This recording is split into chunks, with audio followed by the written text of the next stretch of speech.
और बुलेटिन की शुरुआत बड़ी खबर से करेंगे। टिकट आवंटन के बाद चिंतपूर्णी कांग्रेस में बगावती सुर उठने शुरू हो चुके हैं। यहां महिला कांग्रेस अध्यक्ष अमनप्रीत कौर ने इस्तीफा दे दिया है। अमनप्रीत ने कहा है कि आपराधिक मामलों में संलिप्त व्यक्ति को कांग्रेस पार्टी ने चिंतपूर्णी विधानसभा क्षेत्र का प्रत्याशी बनाया है।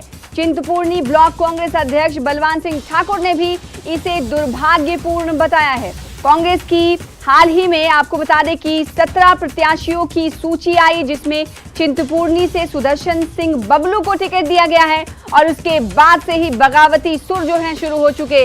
अब सैकड़ों कार्यकर्ता इस मुद्दे को लेकर दिल्ली रवाना हो चुके हैं। तो कोई कांग्रेस नेताओं ने नाराजगी का इजहार किया है। दिल्ली रवाना हुए कई कांग्रेसी नेता।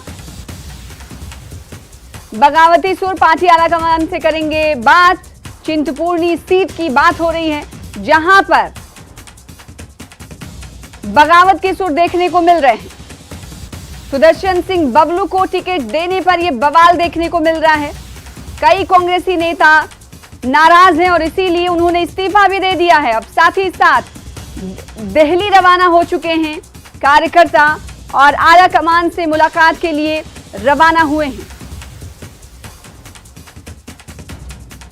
मैं आज अपने पद से इस्तीफा देती हूं, क्योंकि इस करके दे रही हूं कि जो आपने टिकट क्लियर की है सुदर्शन सिंह बबलू के नाम पे, वो बिल्कुल सही बंदा नहीं है, बहुत करप्ट बंदा है। इस पर कम से कम 3-4 मामले दर्ज हुए हैं और उसमें एक जमानत पर है।